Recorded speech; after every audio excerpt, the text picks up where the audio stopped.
Hey, everybody, good evening. Give the room a minute to populate here. As always, if you're joining us through the Tour of Idaho Facebook page, it's generally sufficient that you just give StreamYard your credentials and you should be good to go. If you ask a question or have a comment, we'll see who you are. If you're coming in through the motorcyclejazz.com Facebook page, or if you're coming in through YouTube, you might want to put your initials or your name at the end of a comment so that we know who you are. Happy 4th of July, everybody. Happy birthday, Merica. Woohoo! 4th of July is always a good holiday. I like it a lot. It's interesting more than ever this year, the sort of the strum and drang that's kind of going along with the whole thing. Hello, Nick. But, you know, the country's persevered for a long time, and I think it's going to persevere for a long time more.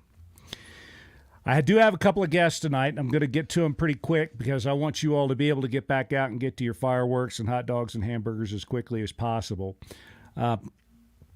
Just a couple of announcements. I've started this week. I have some Zoom meetings already set up this week with some people who are showing up this year, including one T2 team. There was a T2 team that reached out to me, and these folks are coming from halfway around the world. I mean, how can I say no? So I'm going to start reaching out to teams this week and scheduling some Zoom meetings so we can talk very specifically about what's going to happen when you show up this year. One of the teams that's showing up this year, one of the T1 teams, asked a question today that we actually covered, but it's a great question, and I want to go through it again. What about maps for the mystery days? What I told everybody as we went through them is that what you should do is just print out a map, either bring with you maps or print out maps in the highest resolution that you can carry or that you feel like carrying of just that general area of Idaho. So the specific question was on the day 3 and day 4 mystery sections. Well, you know, day 3, the route that I have up ends just a little bit north of Arco. Day 4, it picks up back at about the same spot that it left off a day before. What I would do would be just to make sure that I printed a map of that entire area of Idaho. It's the Peshimmeroy Valley, all the way over to Leadore, all the way over to the Montana border. That's what I would be looking at if I were you. Just print out that general area of Idaho. And I will provide you with a 100K map that's got your mystery route on it. I'll send that to you. So I will send you a map, but it may not be the map that I would like to have, the quintessential map. For that, you should bring along some maps of the area, and the motor vehicle use maps would be very useful as well. So if you can just get a hold of the Forest Service and get a hold of all the motor vehicle use maps for the entire corridor of the Tour of Idaho, everything that I have for mystery routes will be covered in there. For the T2 people, what I've been telling everybody is, look, once again, hello, Richard. I'm not going to give away the mystery routes to T2 teams this year, but what you can do is like day 3 and day 4, you're going to skip. So just as you leave Arco, just ride to Mackey or ride to Ketchum that day. Because again, where day 3 ends on the T1 route, day 4 T-bones that road. So it's not hard to see what to do there. You're just going to skip half of 2 days basically. So it'll be a full day off for you. So you'll just go from Arco to Mackey along our route, and you can stay in Mackey. That'd be a good day from Pocatello. Or you could ride on to Ketchum if you wanted to. What I would do when I got to the mystery section out of Chalice is instead of riding down to Highway 93, I would just ride up to the Salmon Ridge Road and just ride Salmon Ridge into Salmon. That's what we've done in years past. So I would just do what we've done every year up until this year. Just stay up on the ridge there and take the Salmon River Road or the Salmon Ridge Road. I think it's FS20 all the way into Salmon. That would be a good way to do it. And then on the mystery day that's way up north, the day that takes you from St. Regis into Wallace, the best thing to do is just get on State Line Trail.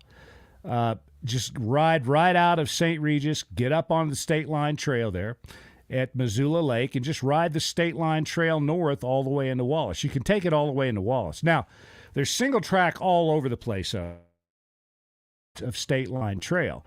And again, if you get a motor vehicle use map, it'll show you where all those trails are, and we use some of those. So you can basically sort of put together your own route up there. So that's what I would do if I were doing a T. I'd just go straight from Arco to Mackey, following our route. I would go from, instead of going down after Chalice, instead of riding back down to Highway 93 after I'd go up to Iron Lake, and then I'd just ride FS 20 all the way into Salmon. It'll take you right down into Salmon. And then when I got up St. Regis to Wallace that day, I think it's day 12 this year,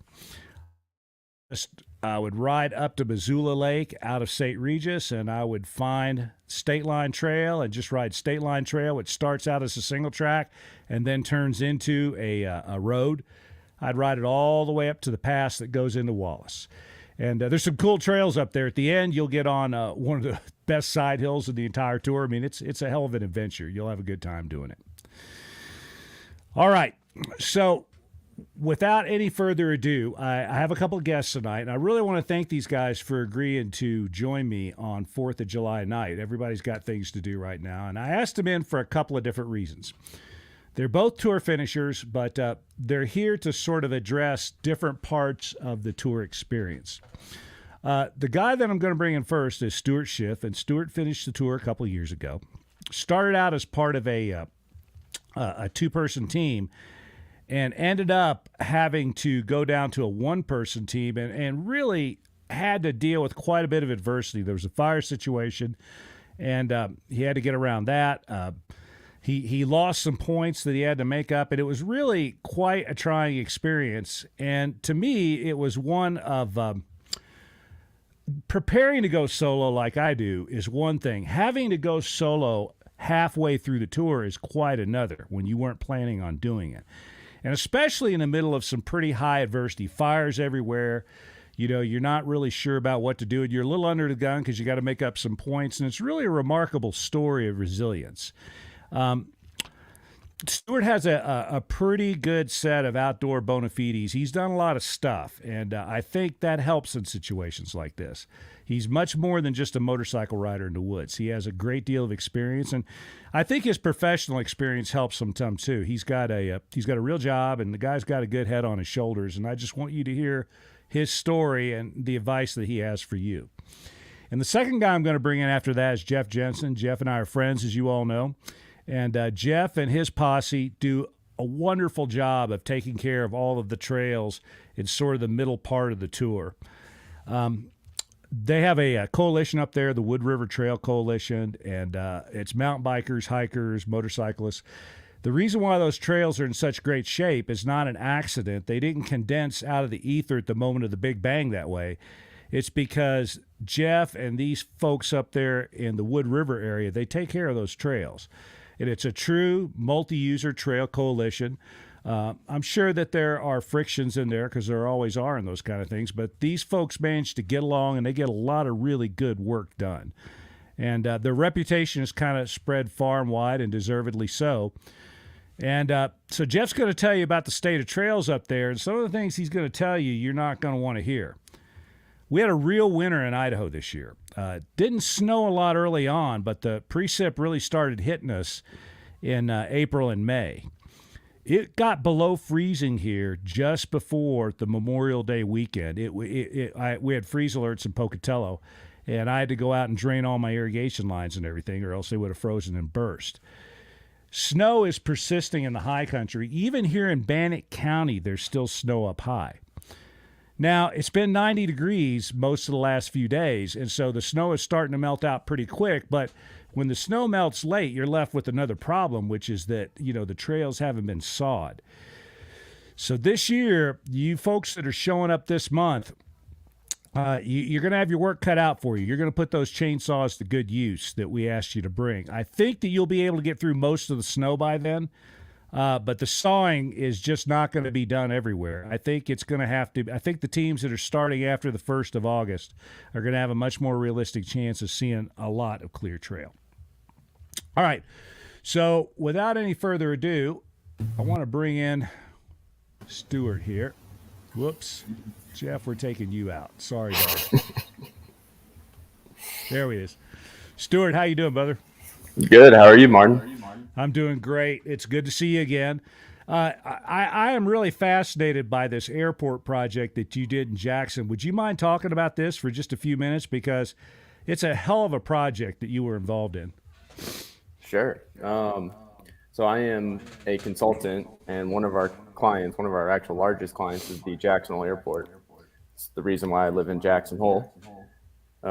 We've been prepping and planning for this project for the better part of almost 3 years. And this spring, it all came to fruition. We shut down the entire airport, which for those that have flown into Jackson Hole, that's quite impactful. It has a tune of $5 to $8 million, per day, economic impact. So trimming down the duration to the absolute minimum was key here, and we did just that. So we reconstructed the entire runway in 78 days, and it's funny, Martin. Even I was drawing some parallels between that project and this tour of Idaho. It's kind of one and the same. At the end of the day, a lot of this stuff is just mental, and what can you push your mind through, and can you stay resilient, and can you have a positive attitude, and just when things seem like they're absolutely going awry, can you pull yourself back together and say, hey, let's get this back on the right track? And it's kind of funny. It's just you would never think a dirt bike race or tour would have parallels to your actual career, but it certainly does. Everything's connected, man. It all is. And again, the fact that you understand that, you have the ability to sort of line those thoughts up like that is one of the reasons why you were able to get through this. The tour of Idaho, like many things, is parallel to life. And your life has ebbs and flows. Life throws challenges at you, and it's how you deal with them that matters. So you had, you heard your introduction. You had one of the more compelling stories, I think, of the last few years. Going solo is one thing, but starting out as a member of a team, and you had a strong teammate, Dylan, who's coming back this year, is he is a very formidable human being, and he, like you, has the perfect background for this. You guys knew what you were getting into. You asked great questions. You were ultra prepared, and then Dylan had to drop out right in the middle of the tour. Talk everybody through that. Go ahead and, like you did the last time, sort of outline what happened, and then how you responded to it and how it went after you became a soloist. Well, let me first start off. I don't know if Dylan's on the call here, but I'd never say it to his face, but he's probably a better partner than myself. He is an excellent rider, very knowledgeable. He's an Eagle Scout, we have a running joke that Dylan is the absolute jack of all trades. Great partner. Prior to doing this thing, we were prepared, but we did have conversations about, what would happen if one of us had a mechanical issue with one of our bikes, or if one of us got injured. It's kind of the whole train of thought was, well, we'll assess in the moment, but we're totally cool with the other one goes on. Easy said than done, prior to actually taking off. I'll say in that moment, it was pretty tough. It's kind of like, you fought through so much over 7 days, and to see your partner take a right when you're taking a left, it's pretty challenging and disheartening. Kind of same thing, one of those moments where you just need to refocus and just stay with the mission, so to speak. But I'll talk about day 7 because it was an absolute, for lack of a better word, shit show. Started off right away that way. We started off early. Dylan and I, one thing we did really well, and I can't advocate enough, is starting off early. I mean, we were religious and getting out the door 2, 3 a.m. I think our latest takeoff was 4 a.m. And, that right there sets you off for success. Things happen, as everyone, if you've done the tour or if you're going to do it your first time, you'll see things happen. Having an early start gives you a huge advantage, throughout the course of the day. But right away, we started the day just trucking through. It had rained the night before, and all the brush was laid over the single track. So it was dark, it was wet, we couldn't see the trail, so we were running all over the place. Now, tell everybody where this was, because day 7 when you did it is different than day 7 now. You're going from North Fork to Elk City. Is that correct? That's correct. Yep. All right. And so, and bear with me, Martin. My memory's pretty terrible, but the trail paralleled a river, or I should say a creek. A And creek, yeah. at times you're crossing, and the trail was not well established. And I think that was one of your reasons for putting us on it, was to reestablish the trail. And we did just that. We reestablished Henderson the trail. Ridge. Yeah, you got to go across Indian Creek several times, and you swear there's no trail on the other side of that creek. Definitely not. And then, we had spent the entire night drying out our clothes. Like, again, talk about religious. We'd get in. The first thing Dylan and I would do is get our boots off, get towels in our boots, get air moving. And within the first, I swear, 30 minutes, we were just soaked. So anyway, so we climbed the ridge. Awesome ride, pretty technical ride, super fun. And we get to the top, and, Dylan's like, hey, I got to, gets me on the radio. And it's like, hey, I got to pull over. We got an issue. And sure enough, his bearings were just shot. And again, one of those moments that's just like, crap. And I know it's funny, Martin, like you advocate, what to bring and what not to bring. And, Dylan and I studied that pretty profusely there. And we did decide to bring an extra set of bearings because we had similar bikes. So the bearings would have worked for both of our bikes. And, Dylan and I were like, all right, well, let's give this a shot. Let's see if we can change out some rear bearings, trail side. And man, I think, I've changed out a couple set of bearings in my garage. And I think the fastest I've ever done it's like 2 hours in my garage, a clean setting, workbenches, all the tools you can ever need. And I think Dylan and I changed those bearings in less than 45 minutes. We had rocks out there. Necessity's a mother of invention. Yeah, and it was just the teamwork, and again, it has nothing to do with the dirt bike riding. It was just fun, like working together with someone in a really crappy situation. But it was just like we were both like, thinking and one step ahead. And we got those bearings put on, got his rear wheel put back on, and took off. And it was, again, adrenaline rush. We're like, man, here we thought Dylan's tour was over, but we're looking really good. We had an early start, so we're not behind. And we take off, and the rest of the day was actually fairly smooth. Made it through just about everything with no problems. Get to the end, and again, bear with me, basically get out of the single track and hit a fire road. And, you'll encounter these snags, and you were just talking about, downfall, but it's not just downfall across the trail that you need to be wary of. It's downfall, that are parallel with the trail or slightly at an angle with the trail. And Dylan happened to just come around a corner, and there was a snag laid down, and it just, hit his hand, almost knocked him off the bike. I think he stayed up, but he broke a couple fingers, and it was right at the end of the day too. I mean, we had, I don't know how many miles left, but the easy stuff, the hard stuff was behind us, easy stuff ahead. And we were at a really good spot for it to happen. I forget where it was, but essentially the closest we'd been to civilization all day. And we assessed the situation. We got him wrapped up, and I think we put together a splint. And he tried to ride for another, 10, 15 miles, and ultimately decided. And Dylan's he's a very tough guy. I've never seen him bail out of anything in all of our adventures together. And he looked at me and was just like, it's time, Stu. I can't ride. It's my clutch hand. And so he decided, and I give him a lot of, I think Dylan struggled with the decision for a bit, but ultimately he said, it's not safe for me to ride, and it wouldn't do Stu, justice for me to keep going on. And so he made that tough decision, and I respect the hell out of him for that, because that is tough, especially after 7 days to call it, quits. But anyway, so Dylan and I, we stopped. We, sat down trailside. I think one of the things you advocate, Martin, in any of these moments, and I totally agree with it, just take a break, pause, get some water, assess the situation. Don't make any decisions, hastily. And so we sat there, we talked about it, how we were going to do this, how we were going to communicate, and then look at our gear again. We had split up gear between the two of us. So now it was, hey, what do I need to take from Dylan that he has that I'm going to need for the rest of my tour? So we did that exchange, and, 15, 20 minutes later, he was making a right on a paved road, and I was making a left onto some more dirt, 2-track. And it was sad. It was one of those moments that really sucked. But I think everyone should be somewhat prepared for that because it's a good conversation to have, like I said, before you even start the tour. Hey, what's going to happen if we need to split up? So yeah, you guys did a remarkable job because we talked on the PLB too during this whole thing, and so we were all in communication together.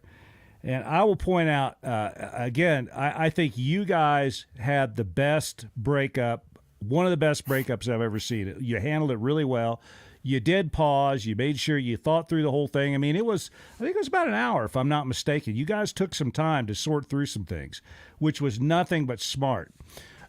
Jeff and Kent and Jeff Stess and Jeff and S had to do that a few years ago. And there were some issues. There have been some other teams that have split up, and one guy took off and his partner had something he needed. You guys didn't do any of that. What was another one I was thinking? There was another really compelling. That team from the Northeast a couple of years ago, White Claw. That was a case where they split up, and one guy, the guy that got left behind, had some stuff that the guy was riding really needed. But a lot of teams do what you did. You know, and we had a guy a couple weeks ago, Jim Spooner and his dad. That was another case. Besides you guys, that might have been the best breakup I've ever seen because they sat down and talked about it. They had thought about it a little bit in advance, but as you said, you can think about it all you want, but it's an abstraction until it actually happens to you. You guys did great. The Spooners did great. And so now you're on your way. And if I'm not mistaken, you guys split up right at Painted Rocks Lake, and he rode out to Darby, if I'm not mistaken. Is that correct? Yeah, sounds right. All right. So then you turned left and you started heading across the Magruder Road. And about 2 hours later, I get a text message from you which said, I don't recall. Sorry. There's a big sign here that says I can't go any farther because of fire. That's right. Yeah. And I don't think our PLBs, it was one of those situations where, I was trying to reach you, and I don't know if it was going through just because I was in a heavily wooded area or what, but, I sat there because there was a big sign across the single track saying, hey, fire ahead, don't proceed, whatever. And I tried to get out to you, hey, what should I do in this situation? I had all the maps and just ultimately made a decision. What I thought was, I wouldn't say the quickest decision, but the most logical decision to get around it. And I was also unsure, how widespread the fire was. So at this point, it was like, well, basically get me to pavement. Maybe I can actually get my PLB working with Martin, and then we can make some decisions. If I'm on pavement, it's at least I'm safe. But yeah, it was just like, everything was thrown at me that day. And looking back, again, type 2 fun. It's great, right? Yeah. And you made the decision you made was not a bad decision. It's just that the rules state you have to get back on the regular route as soon as possible. And you didn't do that. You end up skipping some stuff that's a little bit of a time sink. So I had to apply a penalty point. I felt like horse shit doing it. I really felt bad, but it's like, well, it is what it is. So you were down a point. You get into Elk City. And everybody's going to hate me after I admit to this. I made you ride the next day that you didn't want to ride?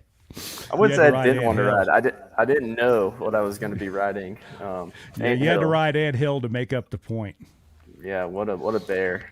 Oh my God. And I've done it, so I feel your pain. But when I get there, man, I just deploy the rescue kit and winch it up. I don't bother. If you try to get on that outside rut and push it up, you fall off the hill yourself.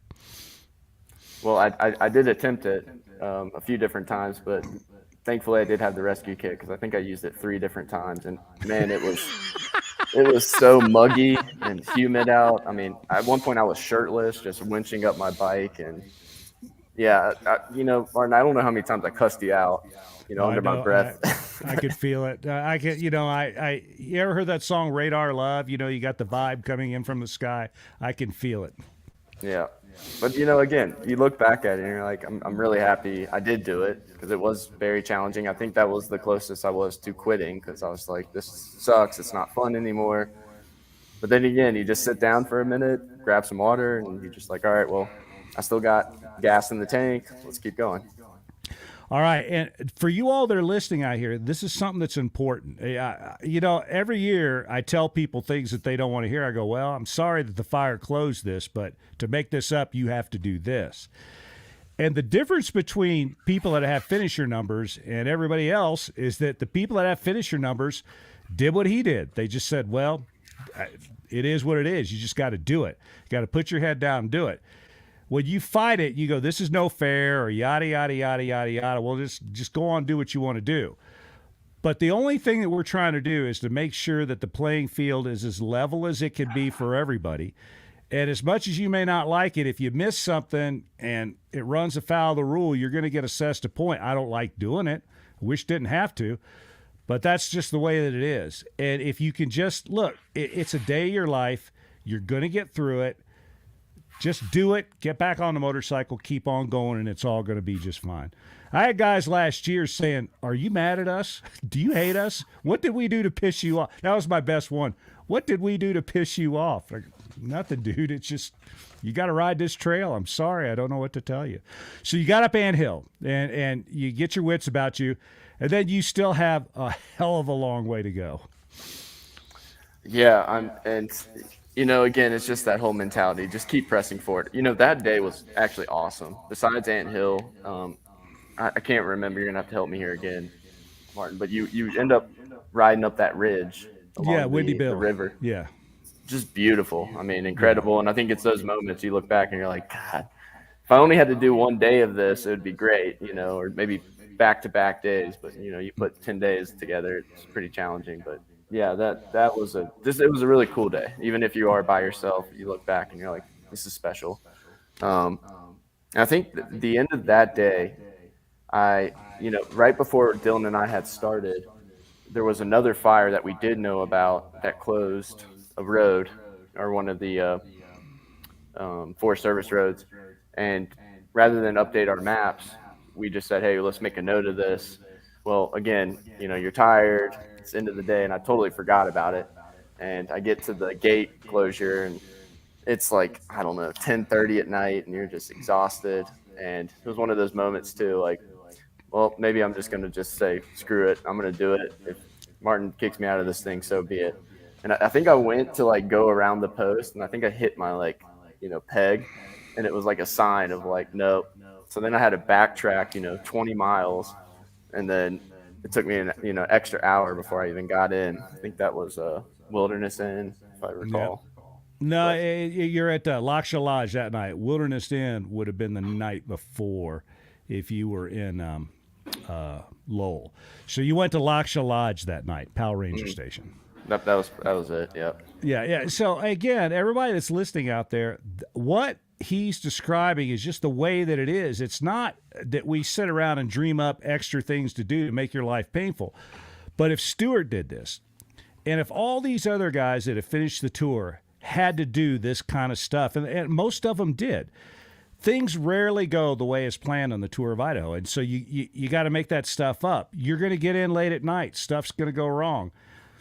It just is what it is. You have to do it. And your ability to sit down and do what he did, say, well, no, I'm not going to ride around this gate. Yeah, it sucks, but I'm going to backtrack, and I'm just going to I got a motor, and I'm eventually going to get where I'm going. Motor and gas, that's what it takes. If you can do that, you're going to be just fine. It's that just will to continue to move along that's very important. So you get in that night, and Laksha Lodge is probably closed, so you weren't able to get anything to eat. Is that correct?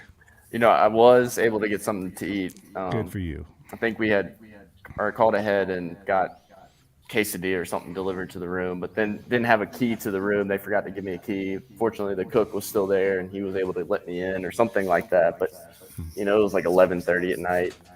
And, that's just the game. It's like a mental game. So you get in late. By the time you get all your clothes off and you get reset for the next day, you're in bed at 1 a.m. And then you got to get up at 2, 3 a.m. I mean, you get couple hours of sleep at best, and it's just like that will just to keep moving. That's literally the number one thing is just hey, can I just keep pressing forward? Yeah.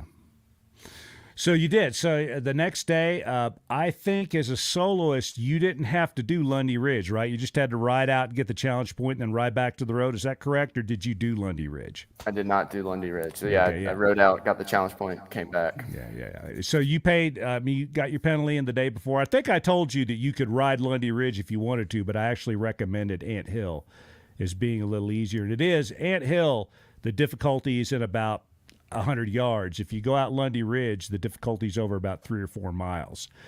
So that gives you a nice ride. You get up and you get on that state line trail stuff, and that stuff's a hoot. It's just a lot of fun. Yeah. What time did you get into Wallace that night? I think that was an early night because I remember I was able to see Donna, and I got a steak. So and it wasn't dark. So I do remember getting in fairly early that evening. Well, again, it's a wonderful story. Thanks for coming back to tell it again. And I can't emphasize enough 2 things that Stuart talks about every time he comes on. One is, slow things down. Sit down and think about it. Don't make rash decisions. It's better to spend 15 extra minutes talking about things or sort of thinking through it than it is to spend hours later making up for some mistake or discovering that you don't have something that you need. Then the other thing is just keep moving. When you get whacked, when something happens, as soon as you can get your act back together, get back on that motorcycle and go. Even if you're going slow, even if you're having to saw trees, as long as you continue to ride north, you can theoretically make it. It's when you stop that you can't make it. When you bail out, it's all done. Anything else you want to tell everybody that's listening tonight? Looks like we have a pretty good audience between the 3 platforms here. I mean, I think preparation. A lot of this does come down to preparation, whether it's preparing to ride for 200 miles plus a day. If this is your first time riding the tour, I don't think any of us had ridden 200 miles one day, not to mention, the course of 10 different days. So I think being prepared to ride and be on your bike for that length of time is huge. Studying the maps, knowing where you're going. I think Dylan and I put in, 6 to 8 weeks of prep time, just studying maps, putting together our waypoints, feeling really good about where we were going. Dylan and I split up the time. I think he took even days and I took odd days. And then we spent a few days looking at it all together. But, going over your items that you think you're going to take or want to take, and then looking at it and saying, do I really need this? Is this really going to be that helpful? Dylan and I think it was day 3. We ended up going through our packs one more time and shipping a bunch of stuff home. But I think it comes down to, preparation, the will to keep going, and having a good attitude and a great partner if you have a partner. And Dylan was that. Are you going to come down here when Dylan rolls through? I'll be able to drink beer again by the time those guys come through. I'm just about done with my diet. So I'll be able to drink beer. If you want to come down, we can throw stuff at them when they ride by if you want to. Unfortunately, I think, Martin, that's we do have a third phase for this runway project. And man. So it's at night, so we got to work nights. But I will be rooting for Dylan, really hopeful that he makes it. Because I'll set up a Zoom or something. You can watch it on your phone. Awesome, yeah. All right. Thanks a lot, man. I really appreciate you taking the time to join us. Happy 4th of July, okay? See you, Martin. Good talking to you. Cheers. Good talking to you as well. All right. So now let me bring in this rascal right here, my buddy Jeff Jensen. This guy is too suave for his own good. And, rich, famous, wealthy, everything he wants. Celebrity in his own right. How you doing, JJ? I'm doing great, Martin. Happy 4th of July to everybody. Hey, guys. Getting excited. We're close. 3 weeks out from first riders off. Yeah, we sure is. Now, we, in all fairness, we should let the world know this is a good indication of whether or not you watch PBR Mondays. When you come rolling through Ketchum and you hit that main intersection there, it's not uncommon that you see a guy that looks just like this guy right here, looking at you on the right side of your screen, waving you over if it looks like you got a tour bike. And this guy will start talking to you. And he spins this elaborate story about how, Martin, he's really exaggerating how difficult this challenge section is. You should do this A3 challenge section. I really think it's one of the better ones. You should do it. And what these poor schmucks haven't known in years past is he and I have a running bet. So it's like the devil on your shoulder. Are you going to listen to the devil on your shoulder? And I think our bet, wasn't it $1, Reginald? Yes, it was. Yeah, the usual. The usual. Yeah. How you doing, man? I'm doing great. So tell us about the stuff up there. Well, I want to talk about Stuart, man. We're in a pretty cool club here. What have we got? 91 members now, and it's just you get to be with guys like him that have done the same thing we've done. I can't say enough about what he said. I mean, everything he said was spot on. And so, that being said, what you said is right. Here we are. It's July 4th, and today we finally got Warfield cut out. This first day we've been able to get through there. And, the creek crossing wasn't too bad, but I got to tell you, I think the East Fork of the Salmon up going into after you get across Grand Prize is going to be sketchy. There's still a lot of snow and a lot of water running. And, it's been a late melt, so we're just delayed. And I'm looking at my logs, and it looks like we're about 3 weeks behind getting on some of this stuff that we've ridden historically the first part of June. We're just now getting on it the first part of July. So lots of wood down. Today we cut 31 trees out coming down Warfield. I was with JR. He's I think he said he passed over 500 logs cut out so far this season on his counter. So there's lots of wood. We're getting this late warm spell with all this moisture. The grass and the brush is growing well. And that's going to hide a lot of rocks on the side of the trail. So, it's as we get later into it, you're going to have a lot of hidden sneakers on the side of the trail. Watch out for those rocks. Wear good boots. Just be careful. It's kind of setting up to be sketchy for those that are getting an early start. The guys in August, I think they'll have stuff opened up, and they'll have the advantage of a couple teams through before them in July.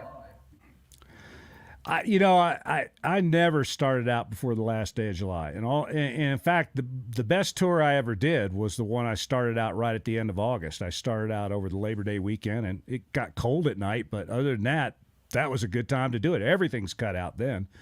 Yeah. But I think this year we're kind of back to a more traditional Idaho winter, in that the way we got there was weird because we didn't have a lot of snow early, but it started snowing in March and April and persisted through May. So the result is in June, you're looking at the same amount of moisture that you would see in a traditional Idaho winter. News is I suspect we're not going to see a bunch of fires, at least not early this year. But snow, I think, is going to be a problem.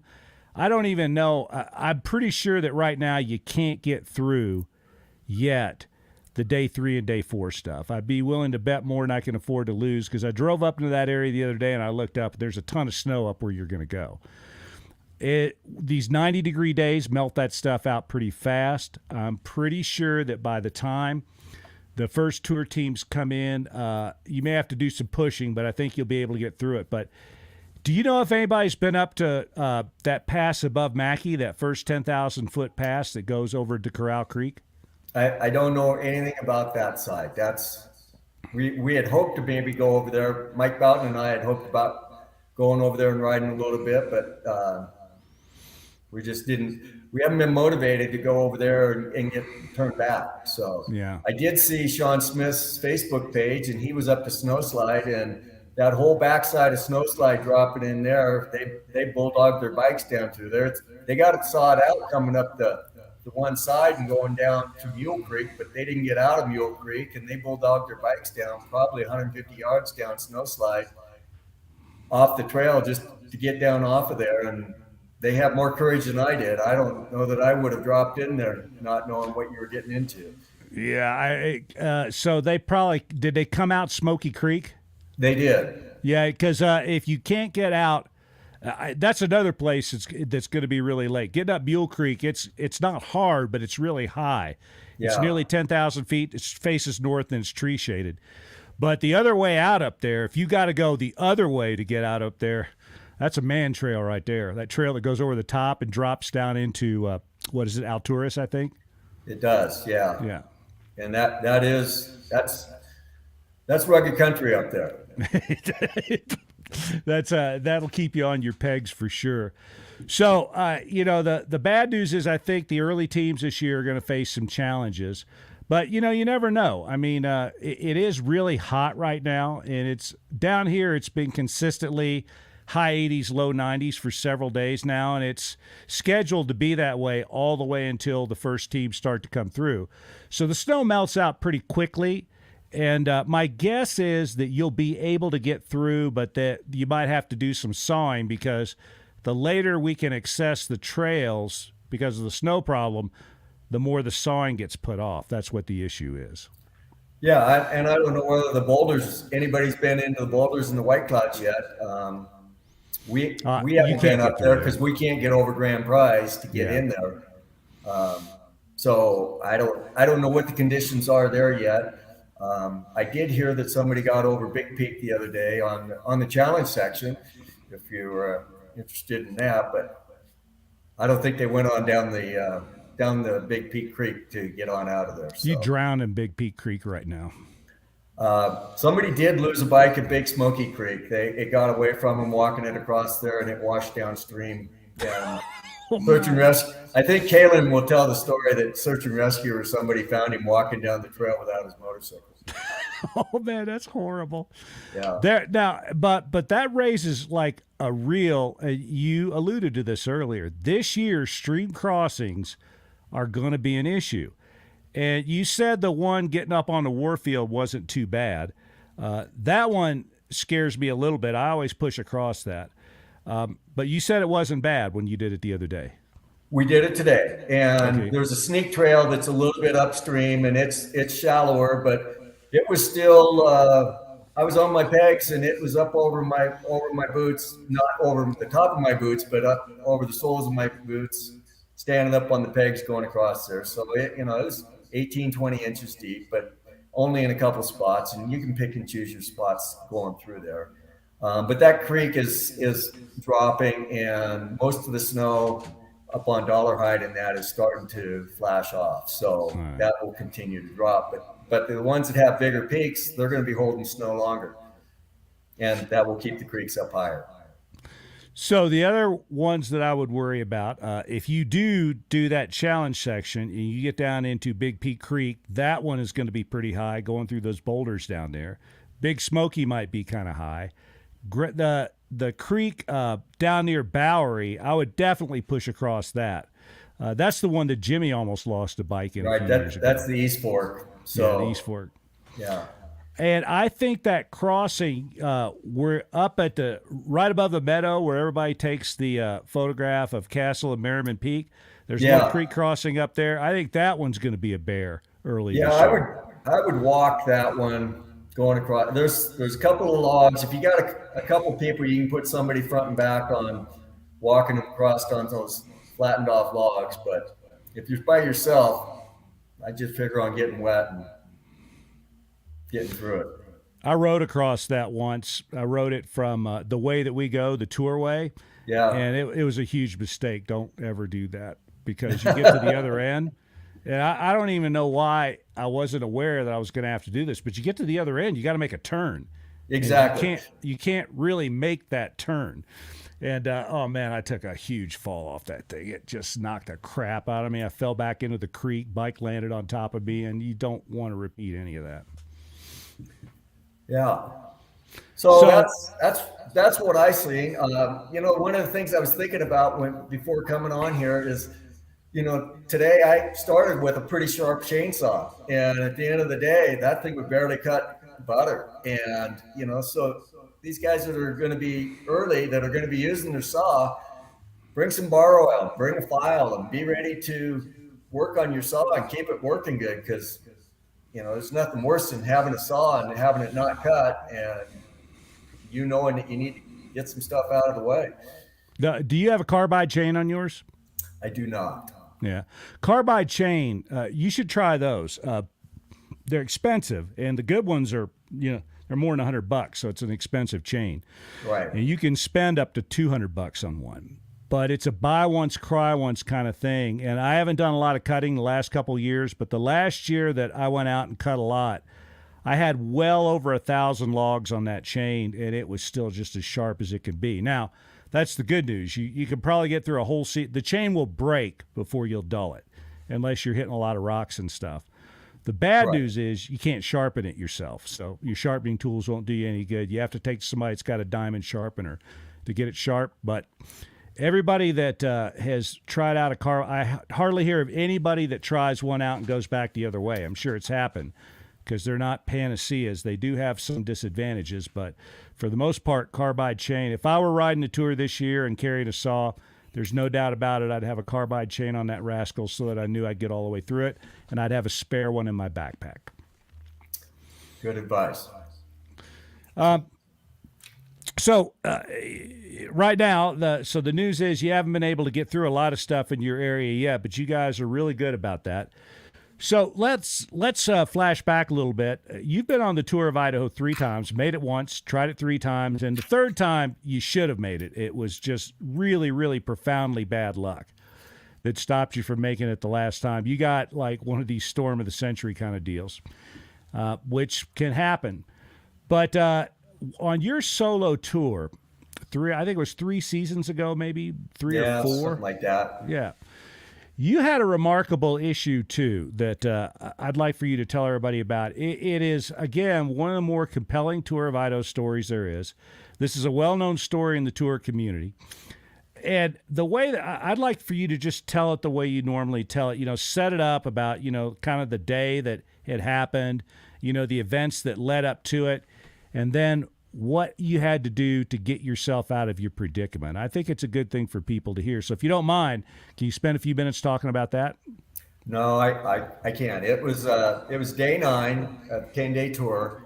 It was up on the State Line Trail. It was about noon. I think it was maybe about 1:15 or something like that. And there's a challenge point there where you got to get a picture of one of the lakes down there. And so I stopped and I was focused on getting to that challenge point, and I missed the turn to the left that the rain trail would have taken. I rode right through it.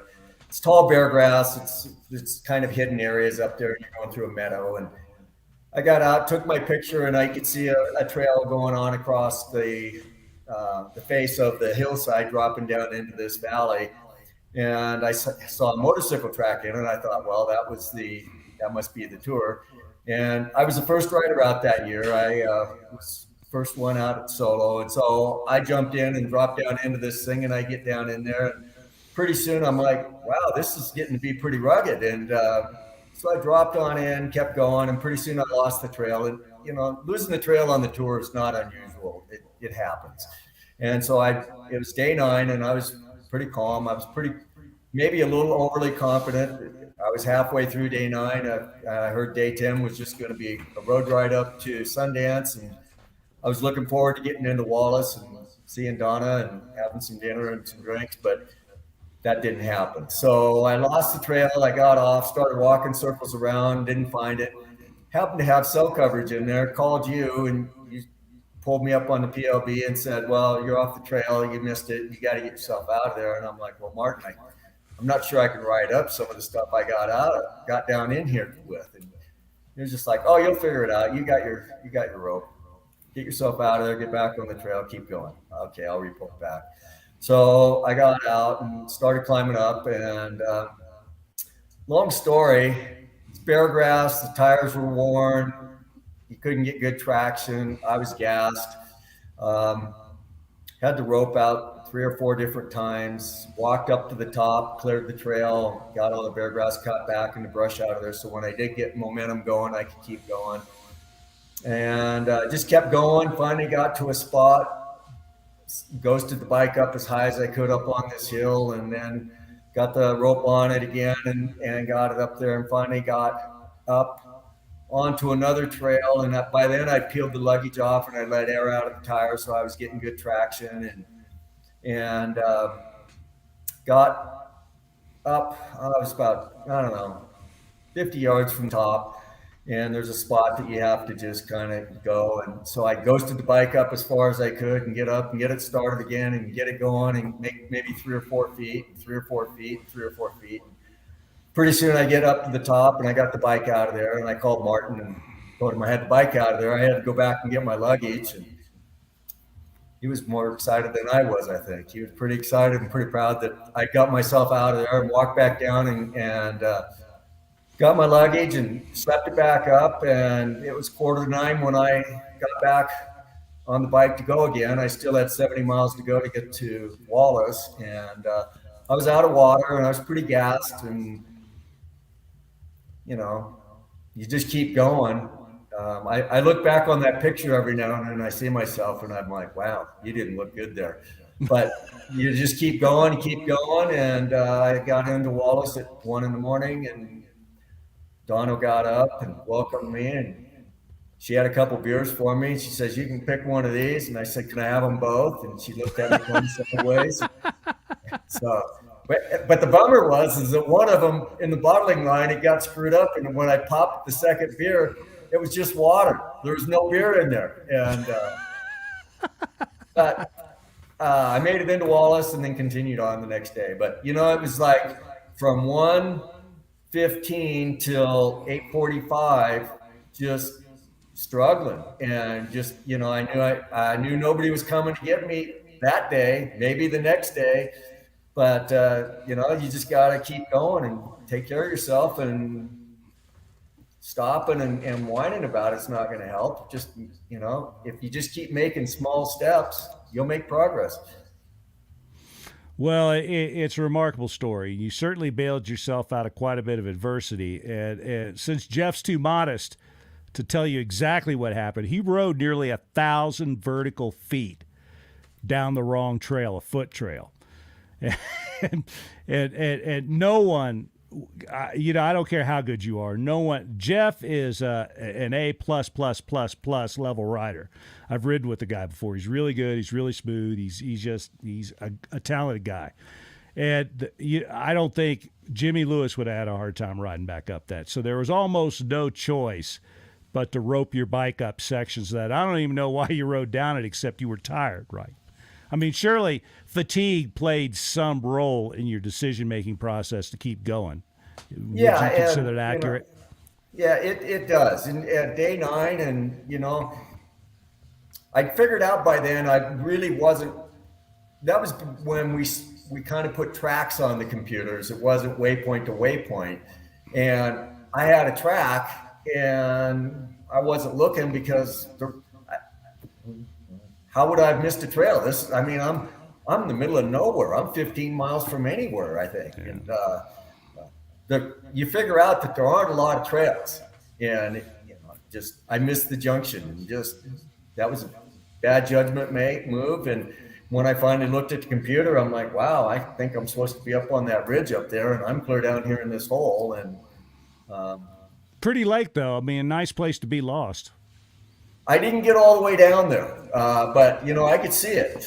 And we talked about me going out the old trail, and you're like, yeah, that trail's been abandoned for 6-7 years. You're probably not going to get out of there.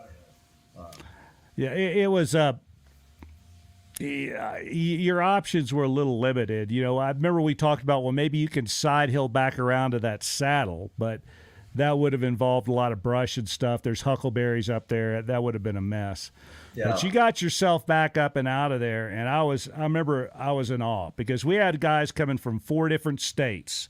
We weren't going to get there that night, but we were going to get there the next morning, and I figured it'd be an extraction that we'd all have to put together our rescue kits and figure out a way to get the bike out of there. When you popped up on the trail, I was happy because it was you, but I was also happy that I wasn't going to have to drive 600 miles, ride 50, and then rope a bike up 900 feet. Well, it's part of that club. The Staffords and Dan Hoheim, and there was all kinds of people out there that were ready to come bail me out. I think Dan was on his way to me with water, and I don't know if he called him off, said, yeah, don't interfere with him now that he's back on the trail. We don't want to DQ him. But, it's last week, Aaron's talk, just keep moving. And everybody says that if you just keep moving. And the thing is, if you stop 10 minutes an hour over the course of a 12-hour day, you've just burned 2 hours out of your day. And if you're doing 200 miles over 12 hours, now you're doing 200 miles over 14 hours. And if you do that 10 days in a row, you've just burned a bunch of daylight. But if you just keep going, just, take your breaks when you really need them, but not every hour. And, just keep going. Yeah. Don't eat a big sandwich at Sawmill Station. Eat something small, keep going. Just keep that bike moving. You don't have to go that fast if you just keep moving. You can ride at a very reasonable pace. You and I have ridden together a lot. My pace, I ride at a very deliberate pace. I hardly ever pick it up. For me to hit fourth gear on a trail is the most unusual thing in the world. I'd ride at a nice, steady pace, but I never stop. I go, go, go, go, go. And I think that's a good way to ride the Tour. Jimmy rides it that way. The one thing I disagree with Jimmy with, and several people have brought it up in the last few weeks, Jimmy says it's insane to get those early starts. I think that's not good advice. It's good advice if you're Jimmy, but I think for most of us, and Stuart said it, if you get up super early in the morning and get out the door, you give yourself a lot of options that you don't have if you're getting out at the crack of 9 a.m. every morning. I had 5 o'clock as my push off time, and I made it every day, and it pays off. It's really nice when you come rolling in at 6:30 or 7:30 or 9:30, whenever you come rolling in. But if you push that off till 6:30 or 7 o'clock when you got going, and then if you take more breaks during the day, that's when you see these guys coming in at midnight, and that just really takes a toll on you. Yeah, Jeff, you know this because I've talked to you about it. I'm planning my first post-Tour of Idaho summer. I'm going to ride my bicycle across the country. And early in my planning, I've already decided I'm going to try to get up around 4 every morning so I can put in, if for no other reason, that I can pedal a few hours when it's not hot outside. Exactly. There's not a lot of traffic on the highways at 4 in the morning. If you can ride from like 4 in the morning till 2 in the afternoon or something like that, that's a pretty good day. You've done all your work before the heat. Peak heat is usually, depending on where you're at in this country, somewhere between 2 and 5:30 in the afternoon. So if you could be done by then, that's a good thing. There's not as many people out. Getting early starts does nothing but benefit you. Then if you do have a flat, or you have a mechanical, or you get lost, or you got to saw a lot of trees, you already factored that in. You could still have a chance of getting in at a reasonable hour of night. And as you just mentioned, we call it the snowball effect. You see a team that gets in at 9 o'clock the first night. Second night, that's 10 o'clock. Third night, that's 1 in the morning. That snowball eats you up. Yeah.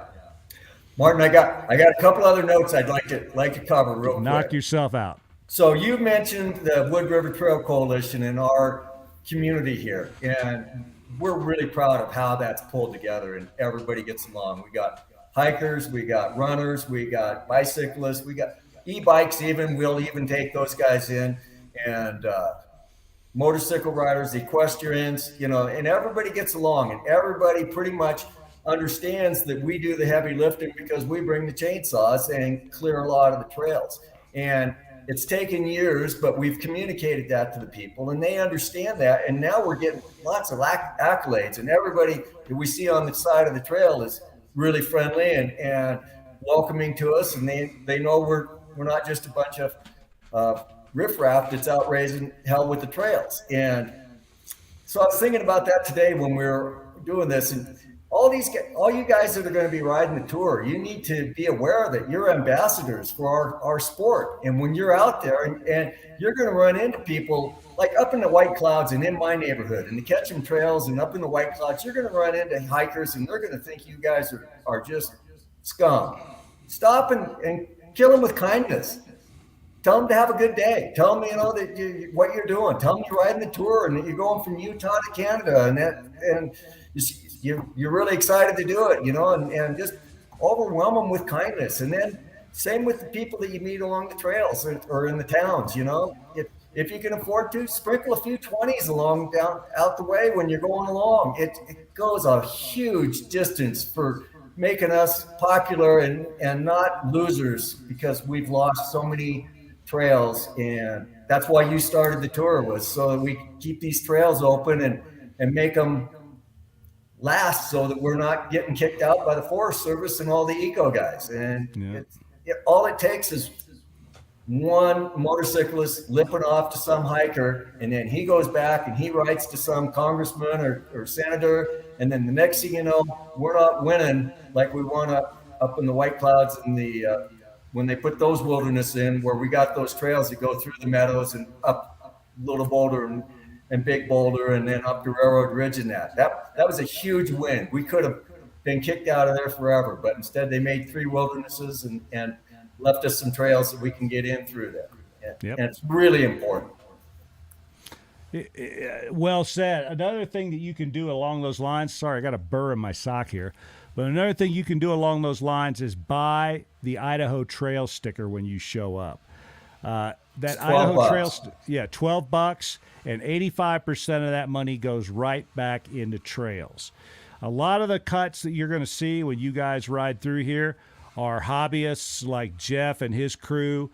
Sean Smith's out there sawing an awful lot of trail. There's a bunch of guys that saw an awful lot of trail for the Tour of Idaho. But a lot of that stuff is IDPR, the Idaho Department of Parks and Recreation. They run several trail crews throughout the state. Those guys are super good dudes. And they work these trails hard. 85% of that $12 you spend on that trail sticker goes directly to those efforts. The other 15% is administrative. It's one of the most remarkable programs I've ever seen. Yes, it is. And we turn our hours in, and we get matching dollars from the feds through the Trail Coalition for all the work that we do on the trails. So yeah, that's one thing. If Biden suspends the gas tax, the federal gas tax, you understand that money's going away, right? The money for the RTP, which is what in 2024, buddy. That the RTP, that's something, people were saying, yeah, gas tax holiday. Well, one of the things that gas tax funds is the recreational trails program, right? So if you suspend that gas tax money, all of a sudden, all this trail maintenance and stuff that the feds write these grants for, that's not going to happen. And you're knackered. It's don't get me going. Yeah. But it's just more federal foolishness. Anyway, anything else, Jeff? No, I'm excited.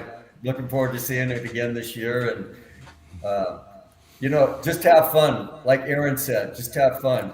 And if you look at Michael Knight's videos, his videos are great. He does a perfect job. He lines it out. He's real calm voiced. Oh, we're going to do this and we're going to do this. And he shows you the little line on the map that he does in the morning. And then you go out and then you actually see what they're riding through.